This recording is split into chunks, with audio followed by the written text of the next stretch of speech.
Christmas is typically a time to be merry and bright, so why do some of us also think of it as a time to sit with the dark a little bit? Welcome back to the 50/50 Project, where every week I talk through an item on a list made up of one thing I've learned for each year I've lived. So this week we're coming back to the spirituality category for one final time for thing number 38, stay shaken and stirred. In some ways, I think of this episode as the other side of the coin for one I did really early in this process, maybe 4 or 5, about staying open to awe. I talked about it then as a component of happiness, really, that we just have this need to be dazzled sometimes by the beauty or the joy or the goodness of the world and the people around us. And today, I'm thinking of another strain of the same kind of openness to experience, but one that's less shiny and bright, but just as important. And that is the calling to bear witness to the darkness or the heartbreak or the injustice of the world and those who sometimes really struggle to live in it. And yeah, in some ways, that's a really weird choice to make for an episode that drops just 2 days before Christmas. But I don't think the timing is entirely accidental, really. There's something in this time of year that, for me, kind of forces uncomfortable juxtapositions. There's that sparkly, perfect world of the jewelry chain store commercials, so crowded with fellowship and family and love and romance. And then there's the dark, broken reality of some seasons of this life as it's actually lived, so steeped in solitude or bereavement or stagnancy. There's the brilliant pageant of one, and it somehow makes it easier to notice, for me anyway, the shadowy stillnesses of others, in others, and in myself. And I think holiday movies are really interesting. And my two favorites have always been It's a Wonderful Life from 1947 or 46, 47, can't remember, one of the two. And the 1951 interpretation of A Christmas Carol, the one that stars Alistair Sim. And they're actually both pretty dark. For every minute we spend watching George and Mary dancing in gymnasiums or toppling into swimming pools, we spend 5 watching George watch his dreams to get out of Bedford Falls, to build a bigger life, to see any part of the world, thwarted pretty cruelly. And while we get to see Ebenezer eventually make a triumphant return to community, it's only after he comes to terms with the bitter truth of his largely wasted life and his rapidly dwindling time. I think it's interesting too that both of these classics spend a lot of time spotlighting the inequities of life and the sufferings of others. As the ghost of Jacob Marley struggles to explain what it's like to be damned and tortured, he throws open the window in Scrooge's bedchamber and forces him to look out into the alley behind his house, where there's a woman, presumably with no home, that has taken shelter against a fence for the night. And Ebenezer sees her kneeling there in the snow, clutching a child to her chest, trying in vain to keep them both warm against the winter cold. And all around her, we see the ghostly figures of the damned. They're all rich men dressed in fine clothes, and they're throwing coins desperately at her feet in a futile bid to help. But of course, she can't see them. She can't hear their coins accumulating in piles around and in her skirts. Only Marley can see it, and through his ghostly intervention, Scrooge can too. Why do they lament so? Scrooge asks. And Marley says, they seek to interfere for good in human matters, but they have lost their power forever.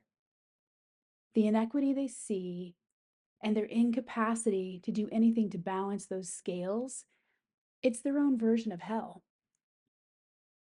And meanwhile, back in Bedford Falls, there's kind of the same Dickensian inequity that pits George Bailey against Old Man Potter.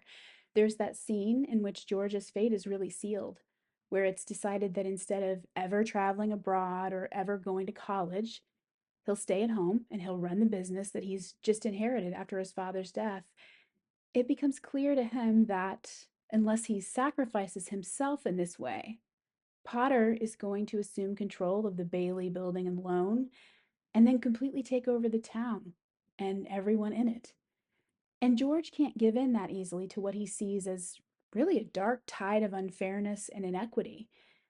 And he says to Old Man Potter, the richest man in town, the evil executive figure, he says, that rabble, the working man that you're talking about, they do most of the working and paying and living and dying in this community.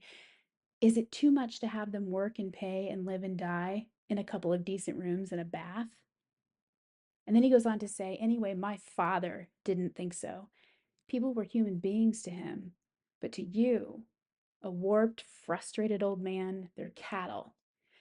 And then George kind of puts the last nail in his own coffin by saying, in his books, his father died a much richer man than Potter will ever be.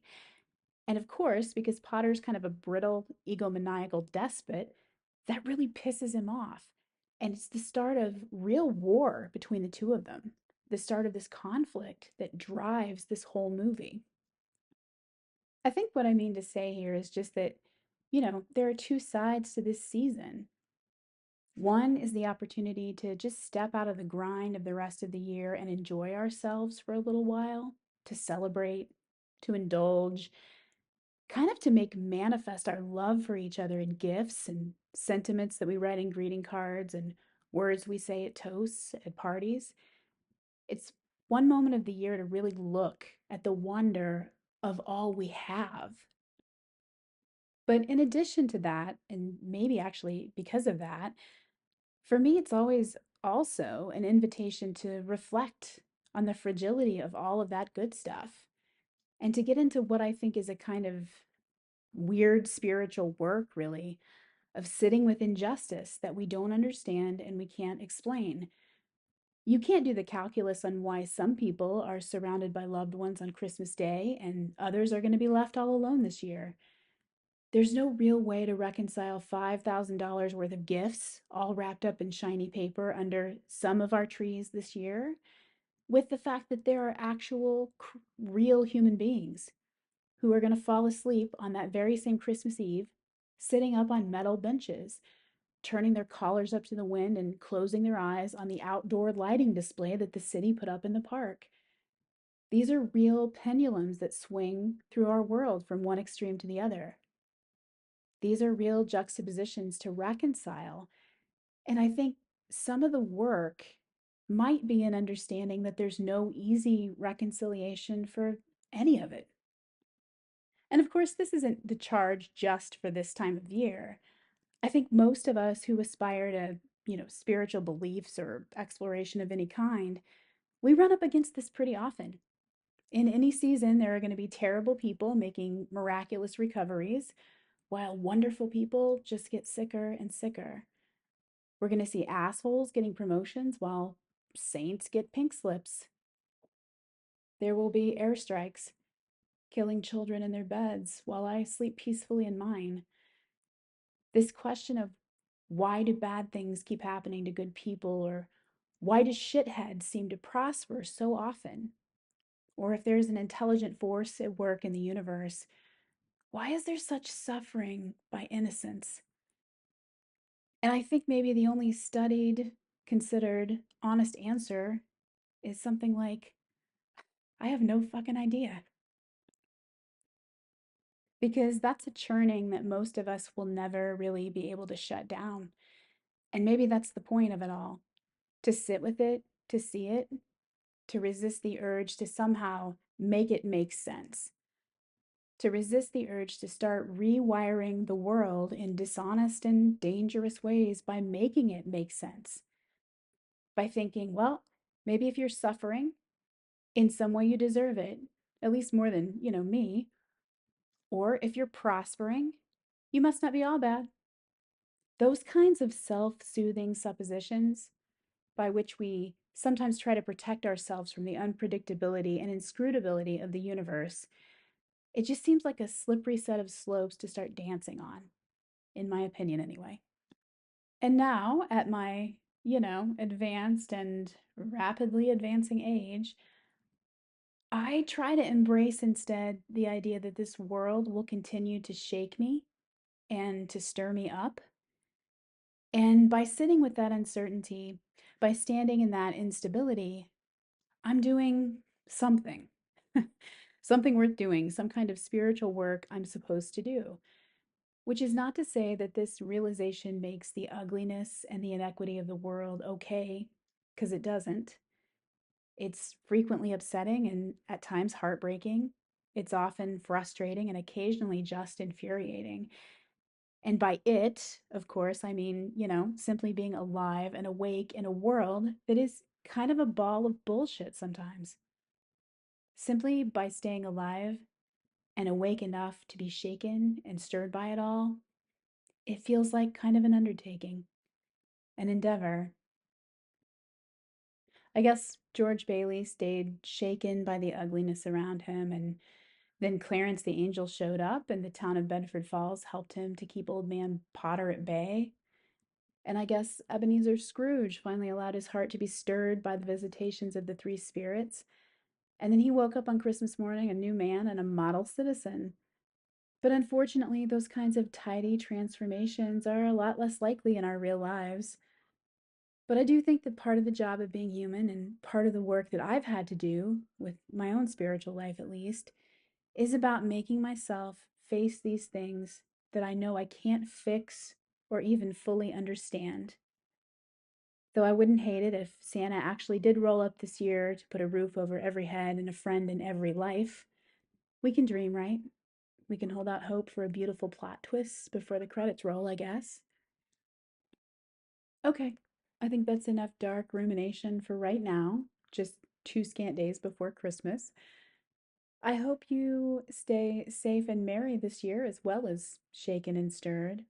And I'll be back next week with thing number 39.